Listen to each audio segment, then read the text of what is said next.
Yeah, and I mean, none of these drugs are safe. They all pose risks. They all have negative impacts. And that's a personal choice as to whether what you perceive you're going to get in the way of positives out of that against what you perceive as negatives out of that. And that's only something that you as an individual can decide on. I take my morning vitamins still. Scott, it's 3:00 in the afternoon. I know you tell me that, Dave, but it's not. You got to understand, man. The world is round, first of all. So when the sun comes up, the sun's not hitting all of us. It hits you matter, like 6 hours ahead of me. Greenwich Mean Time, the center of all time, says it's 3:00. So it is 3:00. I don't give a shit where you are. So there used to be a town called York, right? And it was a very popular city.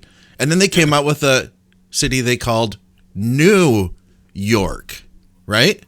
So that means that everybody moved to New York. Nobody lives in Old York anymore. So I would say that I've taken you to York, and there were lots of people there. They were just visiting. No, there was lots of people. Most of them were from the U.S. They were all visiting. There was lots of tourists. houses. You were the only person who actually lived there, Dave. There was a large number of idiots there. You're correct.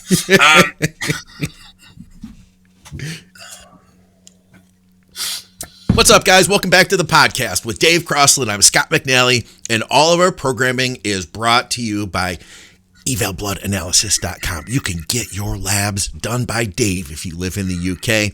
We're also brought to you by Strom Sports Nutrition. If you live in the UK and you're on cycle, then you're definitely going to want to hit up Strom because they have a lot of health supplements that are going to help you out, get you what you need to keep your lab work looking right.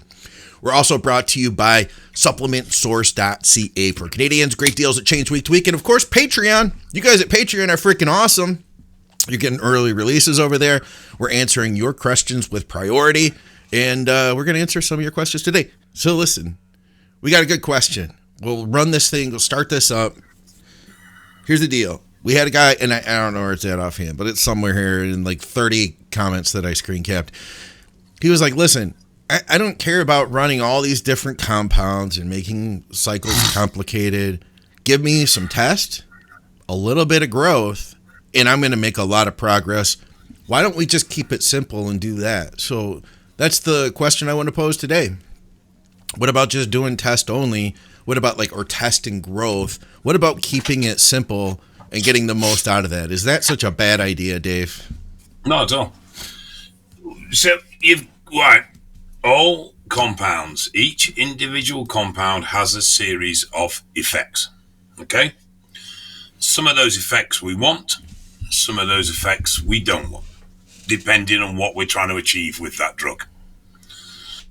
Testosterone is a very good, middle-of-the-road, well-balanced compound for eliciting growth. No argument there. I don't think anyone would argue that whatsoever. The effect that we don't want is that testosterone converts to estrogen. And high estrogen can cause us problems. Now, it isn't linear, so the estrogen you'd get from 1 gram of test is not going to be double when you go to 2 gram of test. So there is a point where at higher doses it starts to slow down. That estrogen does need managing, and for some people, when the estrogen gets high or in higher levels of test, managing that estrogen becomes more difficult. So then they start looking at what other compound can I run that's still going to give me growth, but isn't going to increase my estrogen further, or is going to increase my estrogen at a lower rate. So then compounds like Deca, which still converts to estrogen, but it's at 20% of that at test. But then Deca presents a problem with prolactin. I know a lot of people after last week's video were going on about the health implications, heart stuff and all that lot. Appreciate that. In fact, if anyone has copies or links to the studies that were cited, I would genuinely like to see them. But I'm going to leave that stuff to one side for now. So then they potentially look at Deca because it's got only 20% of the conversion of estrogen as testosterone has. So I've got another muscle building compound in there that still has a good anabolic value. It still helps me grow, but I'm not having as much estrogen. But now I've got a problem because it will elevate prolactin, and that can cause me some issues as well. So someone might go, you know what? No, I'll look at Masteron. Doesn't convert to test estrogen and has an element of estrogen control. So it's not that you can't run a single dose. You can, a single compound, you can. And you could go to 3 grams test only. A lot would depend on how well you tolerate estrogen and how well you can manage estrogen. But for a lot of people, bringing in a second compound allows them to increase the overall anabolics they're taking without increasing some of the effects that they don't want. Yeah. Making the management a little bit easier. There's some drugs that we know are complex to manage. Deca, Tren, Men are all difficult drugs to manage because they have these extreme effects in other areas that we don't really want. They're not positive for us. But every drug has its own unique set of effects. Even between Primo and Masteron, there are significant differences. One thing you'll see more pronounced with Primo is the lowering of HDL. It's still fairly decently negative on HDL is mass, but Primo is much more impacting. But what you will see with Primo is a significant reduction in estrogen, where with mass that can be, sometimes it's SERM-like, sometimes it's AI-like. So it's a case of looking at the properties that the drugs possess, looking at what you're trying to achieve, looking at what limitations you have physically, in the sense that, do you convert to estrogen at a high rate? Are you sensitive to estrogen or not? Things like that. And then picking the drugs that work best for you, but also considering what you're trying to achieve. Yeah. You wouldn't see a world-class powerlifter going into a comp on Primo. No. Because it just doesn't help well with strength sports. So you'd select a drug that's more proven to improve strength. And that's basically it. And they are a selection of tools in a toolbox, and it's a case of picking the right tool for the right job. But there is nothing wrong with test only. There's nothing wrong with Deca only if you can tolerate it, but most people struggle with it after 4 or 5 weeks. Most people are going to need some form of testosterone in their cycle because our bodies are designed to run on DHT and testosterone. And so just having at least a base level of that in most cycles, most people will need. Otherwise, they'll start to struggle with a few functions. But, I've done 3 gram test and got very good effects from it. Yeah, estrogen management would be a bitch if I was sensitive to estrogen, but I'm the exact opposite. I'm incredibly resistant to estrogen when it comes to side effects. So I could run high doses of aromatizing drugs without too much concern. Now, if I was estrogen sensitive, I wouldn't have been doing that. I'd have been running DHTs and lower aromatizing drugs because it's easier for me to manage and cope with. Yeah, one of our listeners said, I've gotten on really well with high test only cycles. Some of my best gains ever I've had were using 1,200 milligrams of test on its own. And so I asked him more. I was like, so were you using an AI, anything? He's like, no, I didn't need any kind of AI. I just was able to, just my estrogen was okay. And there are guys out there like that. So I'd say, well, crack on, Dave. If you're that guy, then crack on. It's a mixture of learning what the drugs do, and there's still areas of that we're unsure about, and there's a wide range of effects. Some are positive, some are negative, and then there's other effects in the way of health impacts, negative health impacts that need to be considered. What you as an individual can tolerate, what your goal is, and where your health is. And these are all factors that be playing into it. If you're high in body fat, there you go, yeah, then you're going to aromatize at a higher rate, so you might need to be a little bit more wary around aromatizing drugs. So there's lots of factors to consider. But yeah, it doesn't need to be complex, and I do think people still overcomplex, and I do think that there's a lot of shopping lists when it comes to, you'll speak to somebody about, I've got a bit of this or I've got a bit of that, and their immediate response is to reel off a list of drugs. Yeah. And it's like, well, yeah, that can fix problems, but there's also things you can do that are non-drug related that will help fix these problems as well. maybe looking at your lifestyle. If it's poor sleep, maybe there's other factors in there that are adding to it that you can improve at the same time. So there's, you don't have to fix everything with a drug. Yeah. I think that's a good place to start the show. And I thought it was just kind of a good place to jump in, because I think sometimes when we start talking about cycles and we talk about things that become more complicated, people could get the impression that that's absolutely what you need to do in order to make the best progress possible. When I would say, hey, I love this idea, and the reality is I think both of us would probably advocate using a test-only cycle to start, getting everything you can out of that, get to know that compound inside and out, and then when you do move up and you add something else in to reach a more specific goal, well, then you have, a lot more insight into how the test works, and you can start building that kind of relationship with the compounds, knowing, how to manage each one of them one at a time. Yeah, and I mean, none of these drugs are safe. They all pose risks. They all have negative impacts.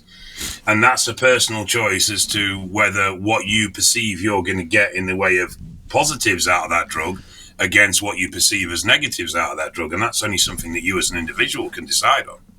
Thank you for tuning in. And if we are providing value to you today, let me encourage you to subscribe and hit the bell. We have several bodybuilding podcasts that come out each week. Yeah. So we got a lot of follow-up questions about Deca, so they'll be kind of peppered in through here since we did the big Deca profile episode last week, which, by the way, you guys were freaking awesome with all your comments, and the show did really good. So thank you guys for helping to kind of boost that thing up.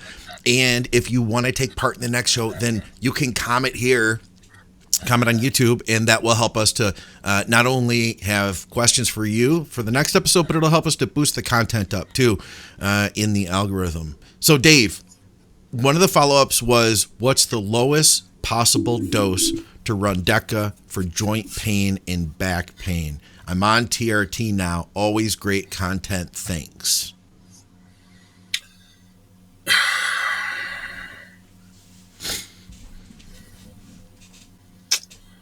I find this difficult to answer because I'm a great believer in TRT. It should be TRT and that's it. I don't think he should be adding anything to it, full stop. I appreciate that if you've got pain in joints, that the addition of Deca can help for some people. But I'd also be arguing that there's probably things you can do elsewhere that would also improve that rather than just fixing it with a drug, as we just discussed. But from the studies I've seen about using Deca for health, for helping with repair and stuff, and bear in mind that these studies are about using Deca short term. Okay. The doses have been as low as 50 milligrams a week. Okay. And have been shown to have a positive impact in that sense. But again, these were used in a case where they were medications to help repair an injury, not a long-term solution to carry on using because your training isn't quite right and you're just continually damaging your joints. Yeah. So I if you're going to do something like this on a TRT base because you're looking for some joint support, first I would make sure that you know what the joint problem is and you're not just saying, oh, I've got sore knees. Why have you got sore knees? What is the problem? Because it might be a solution that can be fixed in another manner which doesn't require you to run a dug. That's unnecessary, even though it can be beneficial in the point of view of lowering inflammation, etc. I'd always, with anything, if you're going to use a compound to address a problem, I would also be looking at what caused the problem, why is the problem there, and how can I change to help fix that problem in another way. Yeah. Rather than just going, drug. It's like if you take TB and BPC for an injury, do the rehab as well. Don't just rely on TB and BPC. Yeah, I would agree with you 100%. There's a lot of TRT clinics that will offer Deca now, Dave, as just part of your setup. But man, some of these TRT clinics, they don't really even care about who you are or what your health is. They're just like, yeah, here's some gear. Just go ahead and start running that. Here's a prescription for you. Have at it. Have fun. Oh, you want a Deca with that too? Here you go. Yeah, it's the research on the impacts of anabolics and multiple compounds together on humans is not great. We haven't done a lot of it. It doesn't pass ethical studies. Most of it is animal model stuff, or it's anecdotal reporting that's gone under survey-based research. So we don't have a lot of concrete on a lot of things. We have some evidence, and we can extrapolate from that. But to be fair, I know in the UK now that they're looking at the user community in regards to the fact that they're a source of research information. Oh, for sure. Because they do experiments on themselves every fucking week that research scientists couldn't do. Yeah. I've just been pulled into another study for next year if they get funding for it, looking at do people stop using and the motivations and causes and things around that. Can they stop using? How many people are on this because they need to be, or are on this because they're mentally fixed to be? Yeah. Here's an interesting comment. I missed the andro days. I was 260 benching 500, shoulder pressing 100-pound dumbbells. To me, it was as strong as juice. Did you guys have andro over there? Was there an andro craze like there was here? No, I know of. No. You guys had steroids though the whole time, so there is that, right? So you didn't really. Yeah. So we had the Anabolic Control Act, and Joe Biden put that into legislation and took our gear away from us because he thought that he would have been a professional baseball player otherwise, is what he said. But all those steroid users were much better than him because they were on the sauce.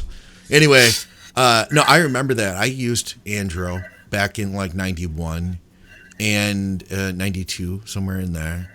I never took enough of it to get anything out of it. I never got anything like that. In fact, that might be the best story I've ever heard of somebody on andro. That's all I got to say. There was another question, minimum effective doses for Deca for joints, so we covered that already. We had 2 people ask that. Hey, Scott and Dave, I have a question for you about EQ and Deca mix. I'm running an EQ Deca blend at 800 milligrams per week, 200 of each, 2 times a week. Then a test base, 50 milligrams, test base, Tren base at 50 milligrams, and then D-ball 25 and Anadrol at 25. So I think that's all mixed in one thing. 50 test base, 50 Tren base, 25 and 25 of D-ball and Anadrol, all in 1 milliliter. Whew. 2 times a week. He's taking that twice a week. And 1 time a week, he's taking 500 milligrams of Test E. What do you think? Looking to get some size and strength.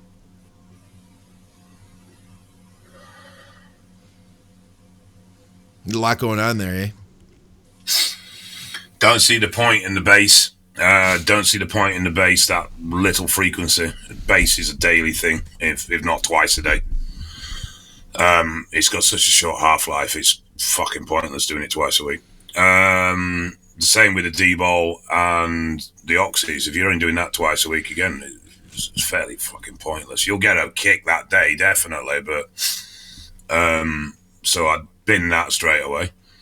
The mix of those drugs just doesn't make any sense to me either. Yeah, I'm kind of blown away by this. Yeah. I'm not a fan of blends. Generally, blends are a bag of crap. Not that there's a problem with blending steroids. It's just usually the manufacturers never blend them correctly. So, it won't be 200 and 200. It might be 150 of one and 100 of the other or whatever. Because in a blend scenario, it's so much easier to underdose and not do it properly. Yeah. So I've never been a fan of blends. I know blends are cheaper, but that would be my first argument.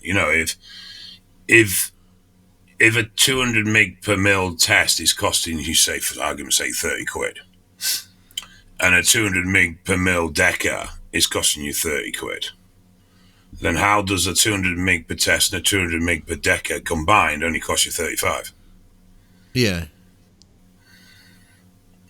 sort of doesn't work. So I've always been very suspicious of blends anyway. Well, and you've seen lab work results, right? You've seen generally results. it's the blends that are usually the shittiest. With regards to his cycle itself, 400 EQ, 400 Deca, 500 test.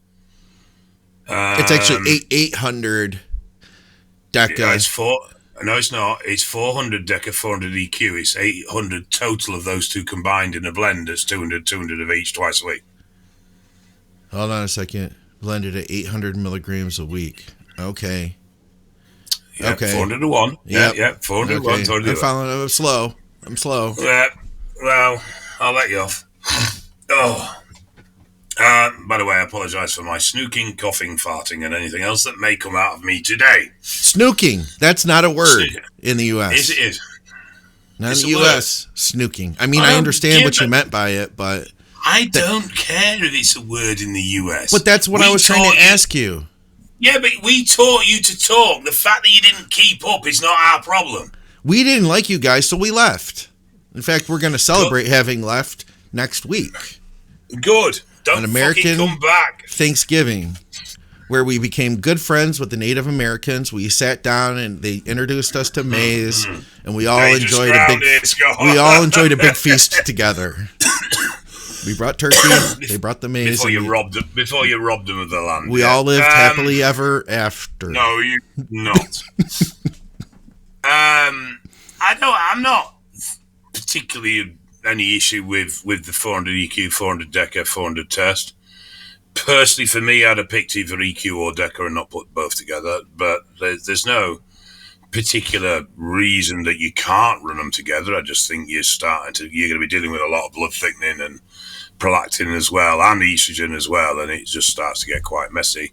Obviously, EQ can be anti-estrogenic in some people, so you're going to need to check that, because if EQ is slamming your E2 levels, then it's not going to be productive. So that's the first thing you want to be looking at. But yeah, I don't find it offensive. I just find that other blend completely idiotic, personally. But yeah, I wouldn't want to take that. I just, for the simple fear that it's not real.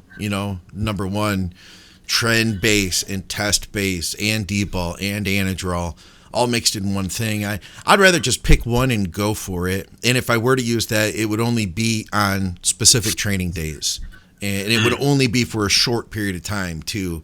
That said, I'd consider that to be an advanced thing. I mean, figure as a coach, if you're coaching full time, you can easily handle between, let's say, 80 to 100 clients at a time. Imagine that's the only thing you do with your life. And if you're doing that year round, I can say that I probably maybe used injectable orals a couple times a year with clients. At that, and that's because they wanted to do it. You know what I mean? Like, the necessity of it wasn't high. The only time I've used base is for strength athletes that are competing. That would make more sense. And that's the only time I've used it, and that's been on comp, or maybe in the last couple of weeks leading up to comp. But that's the only time I've ever put base into anyone's cycle. All right. If I'm microdosing test E, 35 milligrams daily, what would be an optimal injection protocol for Deca given its higher half-life? I'll probably try for 300 milligrams of test E and 300 Deca for my first Deca cycle. No, it's not even a relevant question. You've completely ignored the half-life of test and decided to dose it daily. A lot of people are doing that now, Dave. Yeah, I know. I don't understand it myself. I think it's fucking stupid. But, I mean, it's irrelevant. It doesn't matter what its half-life is. It's 14.5 days, so you're going to do a single shot a week or 2 shots a week. Fine, bang on, crack on. If you want to do it daily, but it's not going to serve you any advantage. So with test, I found that I was more prone to acne if I were to do it twice a week. If I take the same cycle and I split it up into every other day, then I was less likely to get that. And I found that my estrogen levels were a little bit lower. Now, back in the day, I didn't know anybody who would want to do that. You were trying to pin as little frequency as possible, you know? And nowadays, though, I see a lot of people, and I think their idea behind it is they don't want to do a big voluminous shot that they have to put into a 3cc syringe. They would much rather use an insulin pen and pop it into their delt, you know, something like that, and only have a fraction of the amount of oil and do that every day. I think that's an element of why people are doing that. When you do daily shots, you lower the overall plasma peak post-injection. So when you do a single shot or a 2-shot protocol, you get a greater plasma peak post-injection, which in the case of conversion will increase higher estrogen levels, which is why you got greater acne when you were doing this double shot split. Yeah. But you also lower the overall peak level of your plasma, which means you overall lower the effectiveness of the drug. So it swings and roundabouts. Higher peak, greater uptake. Lower peak, less uptake, but less size. Yeah. All right. How about this one? I'm on 450 test, 450 NPP, 450 EQ, spread out 3 administrations per week. I'm planning on adding in Oxy for the last 4 weeks.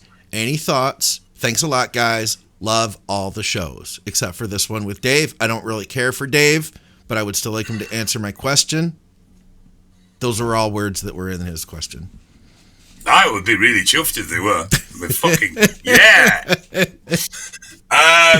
The only concern I'm going to have is blood thickness, so I think it's worth just running a quick FBC, see where your blood thickness is before you add the Oxy in. Yeah. Because you've already got EQ in there, it's going to be pushing it up. Your anabolics are pushing up anyway. Oxy is only going to add to that mix significantly, so I would first double check what your FBC is. Well, your hemoglobin, to be fair. I have nothing to add to that. I wonder how long that cycle was. Is it 10 weeks? Is it 37 weeks? He didn't say. He just said the last 4 weeks he's going to add in the Oxy. 112. That's a lot of weeks, Dave. All right. Question for you guys. I'm running 600 test, 600 Primo, 300 NPP, and 2 IUs of growth. Blood work looks good. Wanted to up the NPP. What would a good dosage to ramp it up to be? Where's he currently at? I missed that. He's at 600 test, 600 Primo, 300 NPP, and 2 IUs of growth. I'd probably say 450. Yeah. I like that lower dose NPP, you know? I feel, man, like NPP it packs a freaking punch. And I found that when I had run my all-time favorite cycle, which Skip and Andrew and I all said was our personal favorites, which was test, EQ, NPP, I was already taking a lot of oil because it was pretty high dose. Adding in the NPP, even just taking 50 milligrams every other day, so like 200 every 8 days, I felt like that actually gave it a hell of a punch given the combo of everything else, you know? So. Oh, I'm not saying he has to, but if he's looking for an increase, I think 450 would be a sensible increase. Yeah, I'd be for that. All right. Wow, we have so many freaking cycle critiques here. Great show, guys. I'm about to run my 3rd cycle of Test E in Deca, 400 and 400 for 16 weeks. I've never had problems or sides previously with this or any other of my cycles that I'm aware of. Just curious, how would I actually know I'm running into issues if there were no obvious side effects? And what should I use dosage-wise to battle it? Right. It doesn't work like that for a start. There isn't a one dose of anti-estrogen you take. It all depends on where your estrogen is. The range of metabolism of test to estrogen can be quite significant from person to person. So there isn't you take this dose. You're going to know if you've got estrogen size, water retention, increased blood pressure, acne, itchy nipples, that sort of thing. You're going to know if you've got prolactin size, usually around sexual dysfunction. So normally it's a case of you get hard, but it won't stay hard, and once you've climaxed, you just cannot get another one. So they're your sort of obvious stuff. Personally, I'd be very much of the ilk to about 5 or 6 weeks into the cycle, I would actually test and see where things are, and then make a decision based on both levels and symptoms of what I want to do from a management point of view. Prolactin, you're looking at P5P, though if you're going to use that, I'd say start it before the cycle, or Caber, or something similar. And then obviously for estrogen, aromasin, or arimidex, depending on where levels are, possibly even Proviron if elevation is really mild. What's this? That's the weather at my house. Wow. You can see over the city there. Look at all that. You can. Look at all that. Huh. How old are these houses here that we're looking at? Are these old, or are these newer buildings, or what? The mill, which is the big square thing you can see with lots of windows in. This one to the right? Oh, no, right in the middle. More or less right in the middle, yeah. That's going to be 200, possibly a bit longer. You're kidding me. The house to the right of that, where you can see the two chimneys and the slope, the roof facing us. Yeah. Again, that's 150. The flat roof building is quite modern. Huh. The chimney you can see in the mid-ground. Yeah. That's probably 300. Damn, Dave. That's older than my country. The church is probably 300. I see the church over there. I see the steeple. It's pretty hilly out there, too. Yeah, well, I sit on top of a hill and overlook a valley, and then what you can see is obviously the hills, the other side of the valley. Yeah. Well, that kind of sucks. You're getting snow already. I don't mind snow. How about this one? Dave didn't wear the muumuu. I'll wear it next week. Oh, God. I said don't encourage Dave. That was my take. I did actually see that, and I was going to put it on today, but it's a bit cold getting across from the house to the office in the muumuu, so I decided not to. All right. Let's see here. This is kind of an interesting one. So basically, he's completed 6 cycles with test and HCG, each lasting 16 to 18 weeks, dosages of around 550, 650 test. He says, this time I didn't do any PCT nor TRT. He says, I usually do PCT or TRT. I fully recovered 8 weeks post-cycle. All my biomarkers, including LH and FSH, are within the normal range. Is this normal? Thanks for the show. Hope you have time to answer my question. So, the idea of HCG on cycle is that it retains some Leydig cell integrity. So, the Leydig cells produce testosterone. They are stimulated by a luteinizing hormone, or LH. When we go on cycle, obviously, we stop producing LH. Those Leydig cells downregulate, they degrade, they shrink, which is why your balls get smaller. By using HCG, which is effectively synthetic LH, you can stimulate those Leydig cells to remain their integrity, so they don't start to degrade.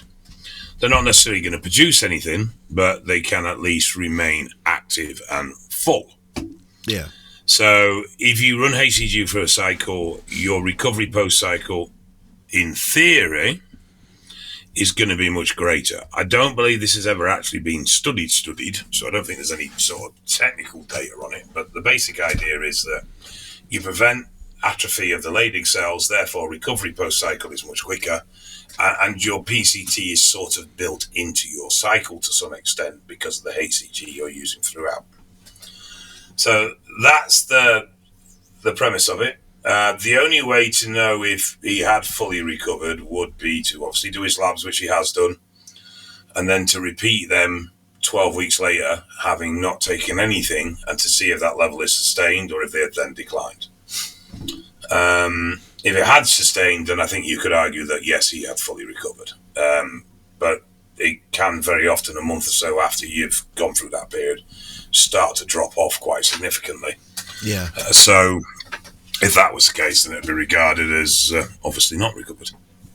I see that a lot, where somebody does a PCT and they're flying high, everything's running good, and then around like week 5 or 6, after PCT is over and they haven't taken anything, like that first month they're good. Week 5 or 6 or 7, things start to trail off again. Like there's been a residual effect from having used the PCT meds, but it doesn't seem to last for everybody.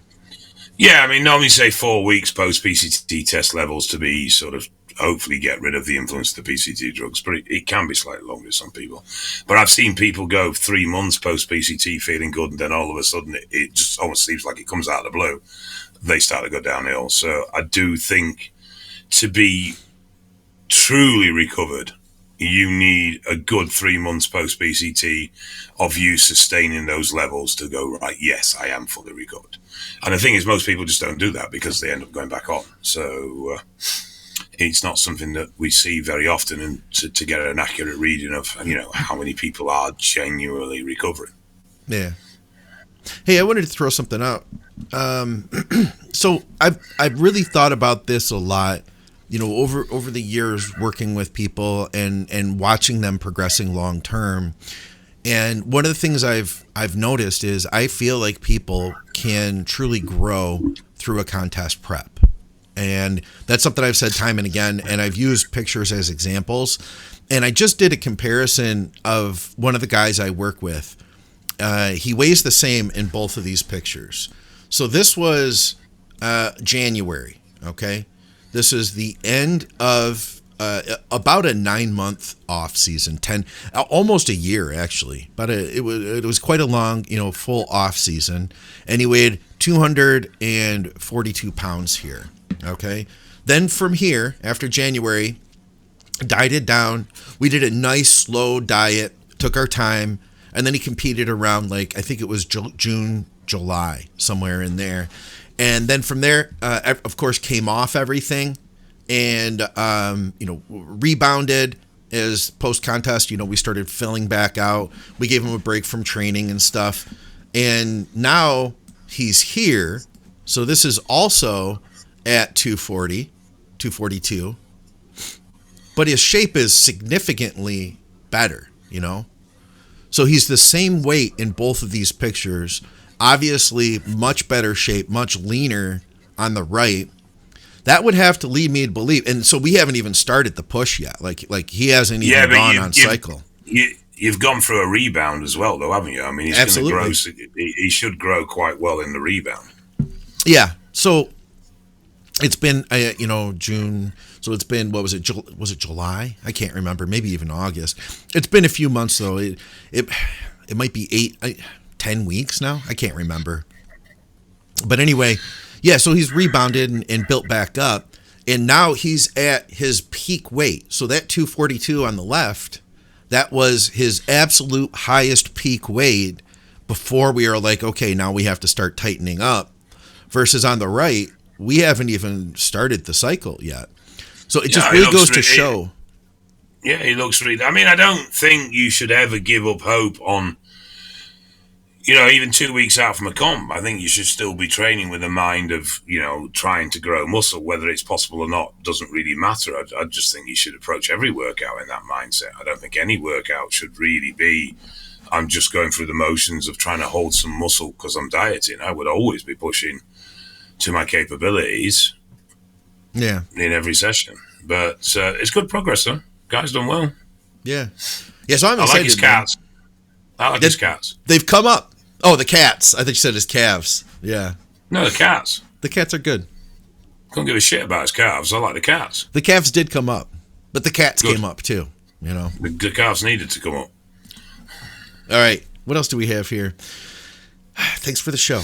Long-time viewer. And I wanted to check the following question. Which one do you prefer? Primo tablets or Primo or Rimobolan injectable? I can get Primo or Rimobolan injectable. However, I know that they are the most common are tablets. Huh? Also, some info about your experience with Primo would be useful. I don't think that Primo tabs are that popular. I've no idea. I'm leaving this one to you. Primo acetate. So, oh God, and they're usually low dose, man, and they're not alkaloided or treated to process through the liver the way that most of our orals would.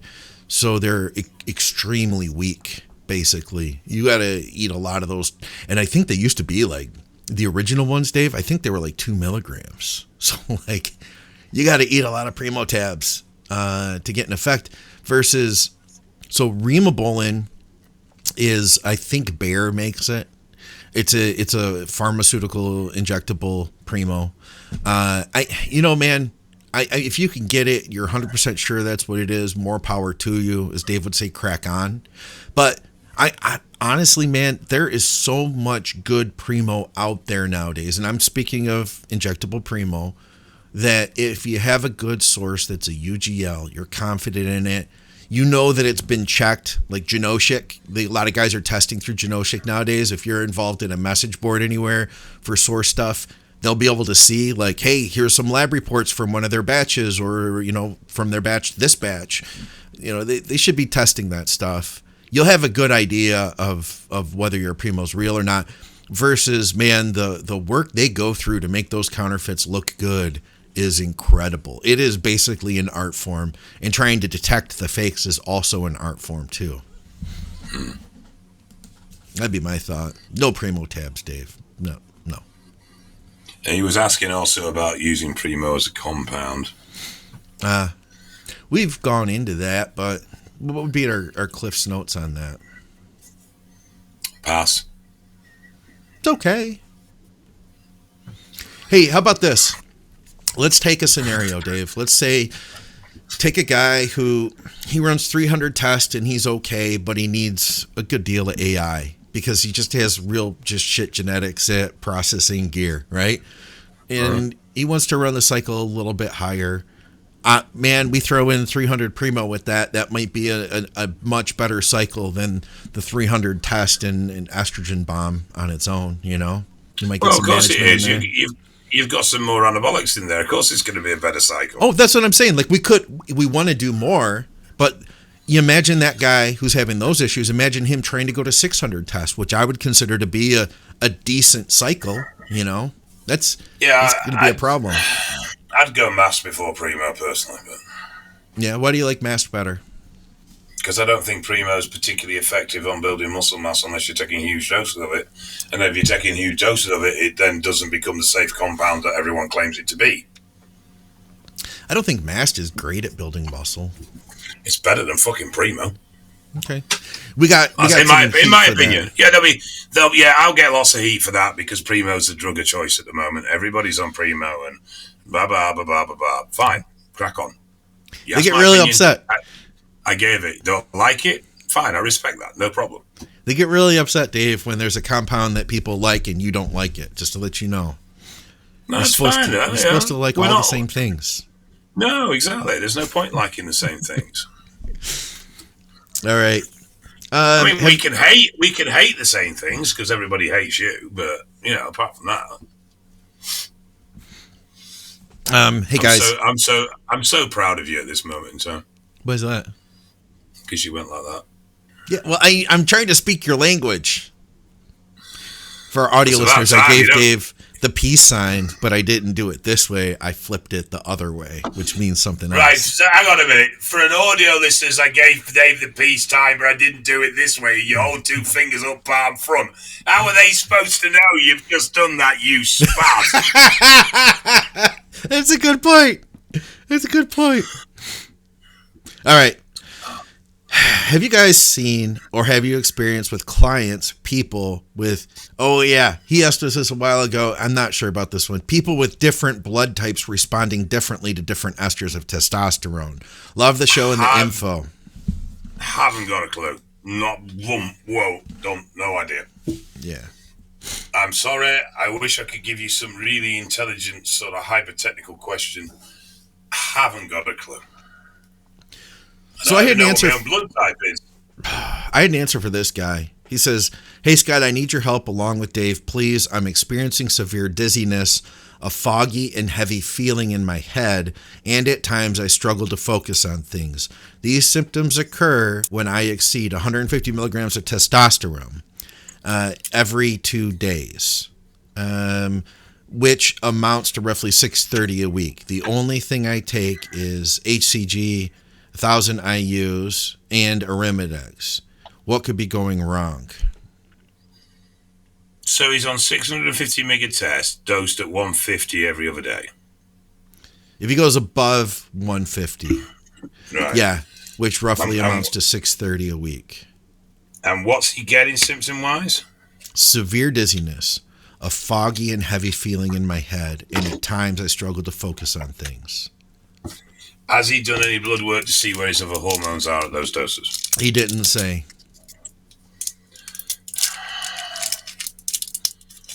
What you making there, Dave? Oh, you eating something? Were you making something? I saw you drawing on something or something. No, I just found them on my desk. I didn't realise they were full, so I've just had one. Toxic waste? They're candies? Yeah. Okay. Huh. Super sour. Ah. Fucking sour. Oh.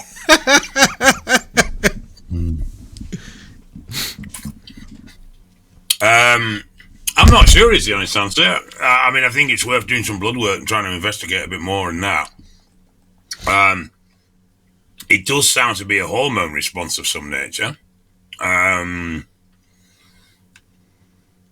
be looking to check his blood pressure, get his blood thickness checked, and see where his estrogen and prolactin are on that test dose, should I say. But beyond that, I can't really offer any insight, but I suspect it's hormonally driven if that's any changes in increase in test, and that's the result that he's getting. Yeah, you're right, man. I wonder, like, I kind of assumed that he meant it happens right away, but if it's happening after a period of time, like, I think that high hematocrit could make you feel these things, that's for sure. But my first thought was blood pressure, and I asked him if he has a cuff, and he said no. So I'm going to say this, guys. If you go to Amazon, you can get a blood pressure cuff for under $50 in the U.S. And just go by the reviews. Everybody's got cuffs. There's a lot of reviews. You'll see like ones that have 20 reviews, ones that have 5,000, and one that's like a 5-star review. Go with that one. I found that when my arm was over 18 inches, I needed to use the large cuff. Below that, I could use the regular cuff. And Dave, I know you had to even use the thigh cuff, haven't you? Do they still use the thigh cuff on you? No. They use the big one, but they don't use the thigh cuff. Did you feel like you earned something when they had to use the thigh cuff on you?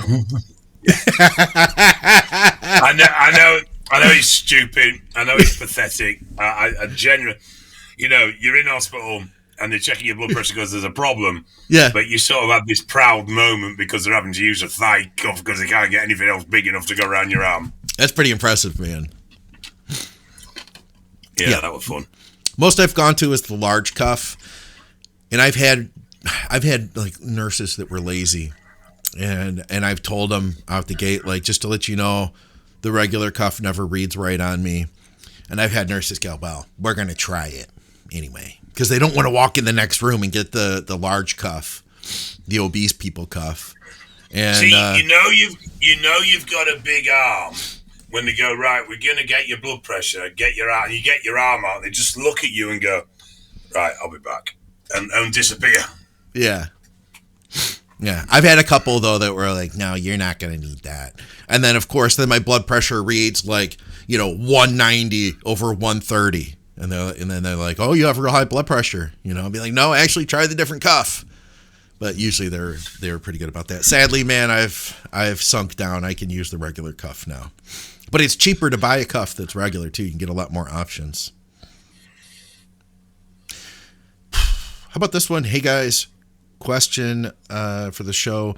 My previous cycle was Test EQ, and Tren. sprinkle in some orals and some GH, doing the last 6 or so years. I want to try NPP. Sorry, this is kind of written weird. I usually do about 1.2 test around 800 milligrams. I'm sorry. There's no punctuation in all these. I can't read this question. Sorry. We're just not going to do that because we have a lot more of them. There's a guy with high test. So how about this one? L-Carnitine. Are people still using it? Says it seems like it was all the rage a couple years ago, and you don't hear much about it anymore. I would have said that it was still fairly popular a few months ago, but it's settled a little bit. But we've discussed this a million times. In 12 months' time, nobody will be using Primo. There'll be something else to roll on, and there'll be a few people that stay on it, but people have moved on to something else. L-Carnitine is a good solid compound. I think it's a very effective aid to fat loss. I know it got very popular as a pre-workout as well. Yeah. I think it's a bit of an expensive route. I mean, I don't know what costing's like over there, but it's not super cheap over here. But as a fat loss agent, particularly when you're in a high deficit, I think it's really useful.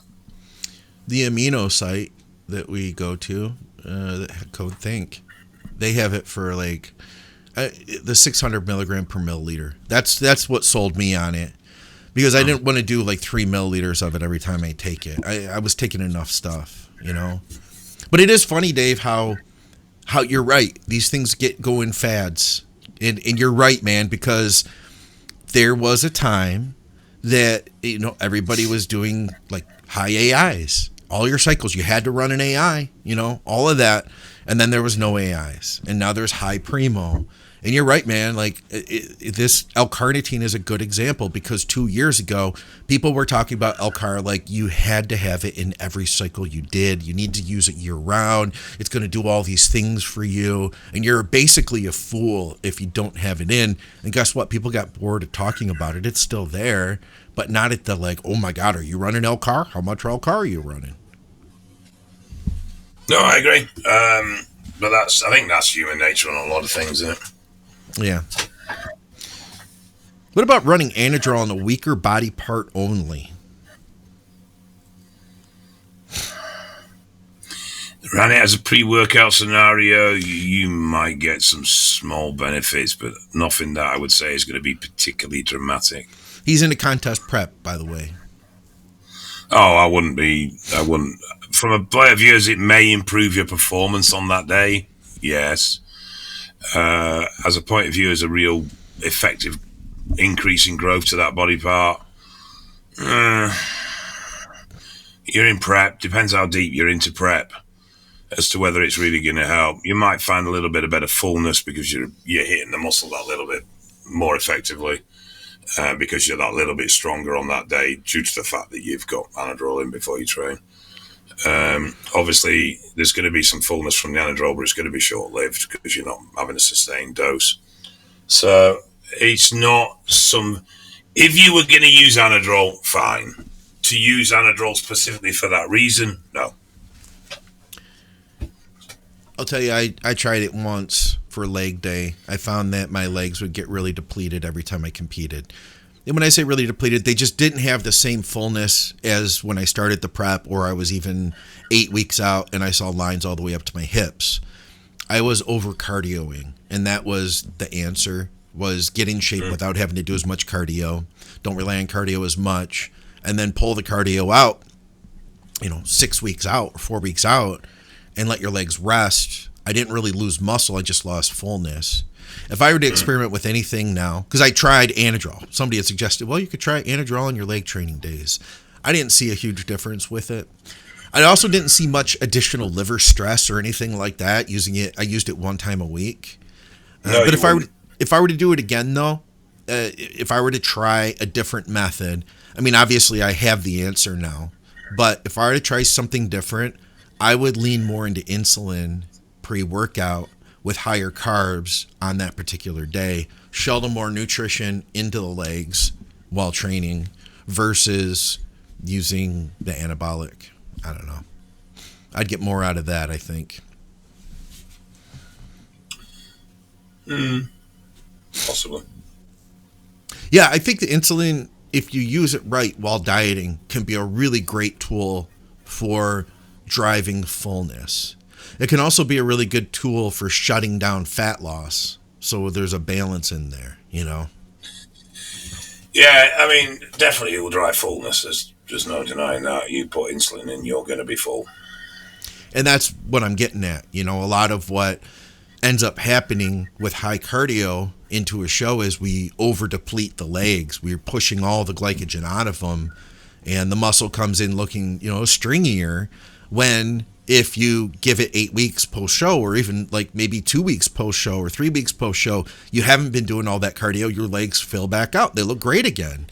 And they have a lot more of that volume to them. It's like, hey, well, let's just not lose that volume to begin with. We got one more. So this is a Mundo Fitness. He's a Patreon guy, 43. He's been training for 3 years consistently. He's 168 at 9% body fat. He says his diet is dialed in. Blood work prior to beginning is very clean. So here's the deal. He's running Testy 500, weeks 1 through 11. He's a TRT guy.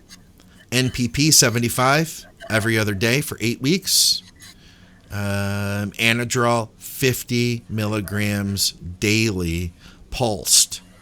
Weeks 1 and 2, weeks 5 and 6, weeks 10 and 11. Arimidex, he's got Arimidex in there. What's his question? Any changes that you would recommend? I don't quite understand the Anadrol Pulse. I get using Anadrol to break through a platform, or a plateau, should I say, but you would, that would come in when you reached a plateau. Right. I've never been a fan of orals up front. Don't agree with it. I just think it stresses the body out, which you've then got to deal with for the rest of the cycle. But I do like orals at the back end of a cycle. I'm not sure why he's doing this 2 weeks, effectively 3-4 weeks off, 2 weeks on, 3-4 weeks off, 2 weeks on. If it's to negate liver impacts, I wouldn't be that stressed about it. Definitely not to the point where I'd start to administrate it in that way. So it all depends on what he's looking to get out of the Anadrol. And there's nothing, it's not going to cause him any harm doing it the way he's doing it. But to me, I'd either use it as a plateau breaker or bring it in at the back end for the last 6 to 8 weeks. And there would be the two choices I would personally opt for. I gotcha. I find 6-8 weeks, a lot of guys that I've worked with, just my personal experience has been that after a period of time, it's usually after 3 weeks or 4 weeks, that their appetite starts getting crushed. And I know that we could force feed, but I want to, part of what I want to do is try to keep people hungry through the off season. And I understand we're not going to be like, loving every minute of eating, 6,000 calories plus, but I want to try though to maintain that appetite. And so I don't want to do anything that's going to reduce that.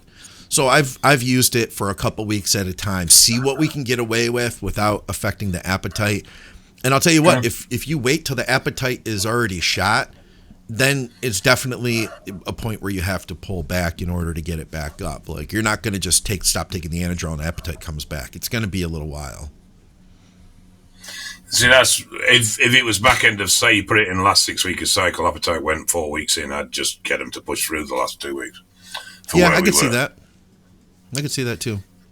Whereas you did it at the front end, I wouldn't be happy with that scenario, because that simple reason is you're then trying to prepare your appetite moving forward. Yeah. And if you're still hungry at the end of a 12-week push, I would start to argue that you've not pushed hard enough. Yeah. Food-wise. I don't know, man. I don't know. It depends. I've been able to play the game enough, play the game to get them staying hungry through the majority. But yeah, I mean, they're not going to be as hungry toward the end. Yeah, I don't know. Well, why don't you know, Scott? You're supposed to know. I don't know everything, Dave. Well, why don't you know everything? Hey, let me ask you something. Do you have a beard comb or a beard brush? No. No? I just have a comb. You have a comb? And a brush. Well, my wife does. I steal if I need to do anything with my beard, yes. Yeah. I've been brushing Maddie with this brush, and then I brush my own beard with it, too. How about that? Similar hair, I don't see the issue. Do you have any advice for us today, Dave? I knew you were going to ask that. How did you know? I don't know. I just had a feeling you were going to ask. And you would have thought, because I knew you were going to ask, that I would have prepared something in preparation for this question that you're going to ask that I knew you were going to ask. Do you want a comb for your beard for Christmas? No. With your name on it or something? No. No? No. Like Big Dave's beard brush?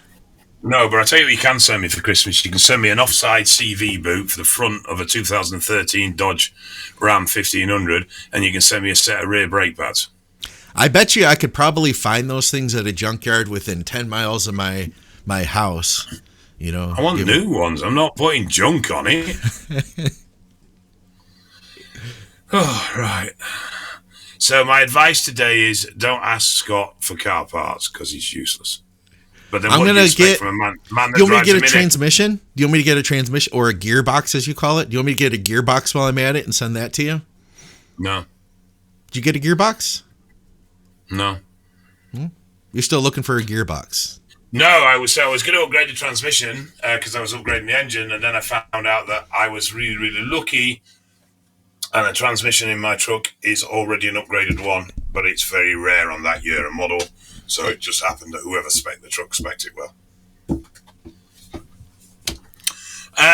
Anyway, advice.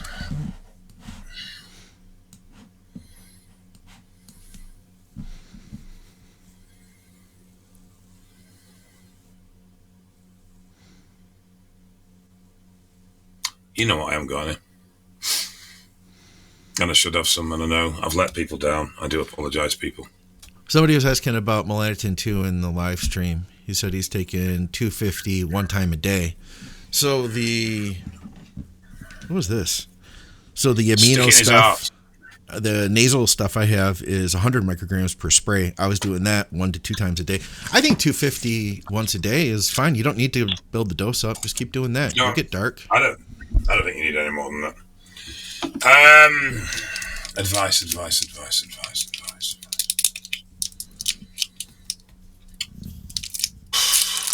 Not mine. Pinched it from somewhere at some point. Don't know where. I'll save doing that sour sweet until we've finished this conversation because I don't want to suck my own cheeks in halfway through it. Anything that comes easy generally is worth nothing. Anything that's worth anything is going to take time and effort to achieve. Okay. We look, and society and social media keeps telling us how we can make money quick, and influencers making loads of money by just taking videos. And then when you actually see the work they have to do to create that video, they're not just making videos. They're spending 8 hours a day plus making videos. Yes, they are.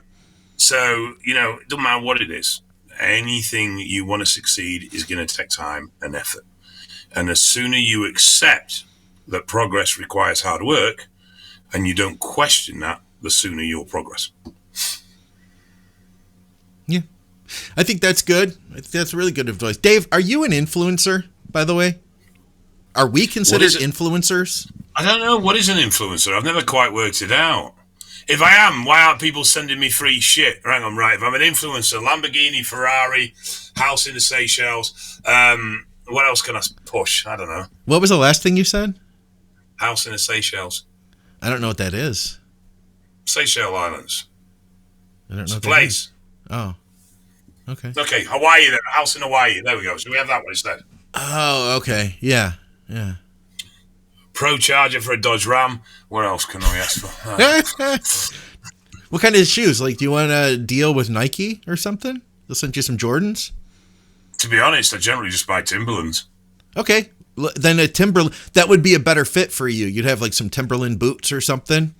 Maybe getting, like, hey, I'm about to head out, guys. But before I head out, it's raining here in England. I got to put my Timberlands on. Follow for more tips. They do train this as well, Do they? Hey, guys, I'm about to train with Zach Kahn. I got to tie up my Timberland shoes. See you at my next reel. Something like that. Is that what they do? They kind of like, it's like ad placement. It's like, you know what I'm saying? A lot of those brands, they aren't even like selling stuff. They're just like wearing it, Like you with the Moo. Dude, we could sell Dave Moo-Moos on the show and you could get rich. Now, did Moo sales go up off the back of me wearing it on the show? This is the question I need to know. That's what I'm saying. We got to get in some research here, right? Fucking hell, these sweets are sour.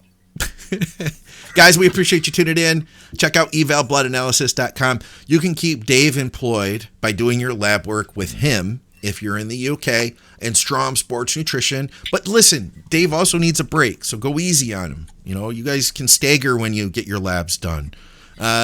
Strom Sports Nutrition, for those of you in the UK, they have great health and performance supplements, including health stacks, especially for you guys that are on cycle. And, of course, supplementsource.ca for Canadians, because they do have great deals that change week to week. You can get a pre-workout that's short-dated, still good, but it's going to expire soon, meaning it's still going to be good for like 10 years, and it might be like $10 instead of $50. Dude, pre-workouts are so expensive now, Dave. I've never been a fan. Never got on with them. Never liked them. I know people do it, and I'm not criticizing people for using pre-workouts. Pre-workouts? I never got on with them. I hated the bloody things. Yeah. Well, a lot of people like them, Yeah, and if you like them, you can get it for cheap. But dude, they were like $20 when they came out, 2025. And now you're like, oh, you want a pre-workout? That's $50. Yeah, I know they're £50-60 a tub now for the good stuff. I've never got on with stimulants. I've always found them, they just make me too edgy, and I don't know why. I just don't feel right on them. I end up having a worse workout than without them. I'm all right with caffeine, fine with caffeine, but the other stuff, yeah.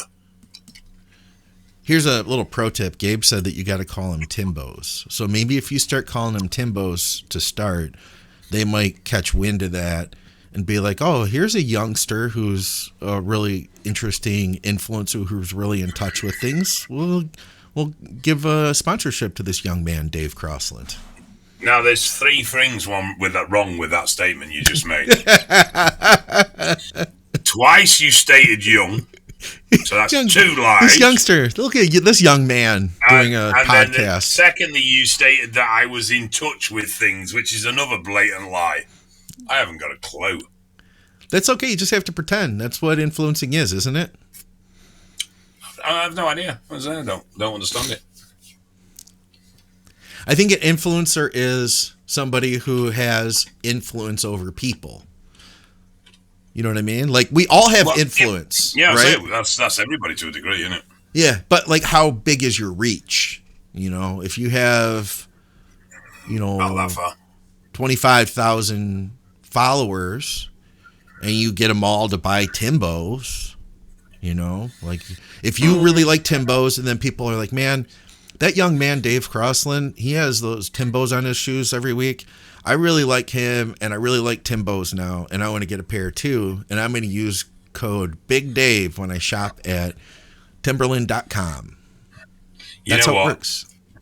I have about as much fashion sense as a caged orangutan. Timbos and a moo-moo. That's a look I could go for.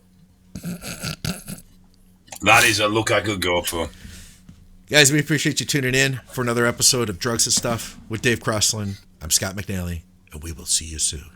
Next week, Dave, we'll see you in the moo-moo. David, I hope you have a nice day.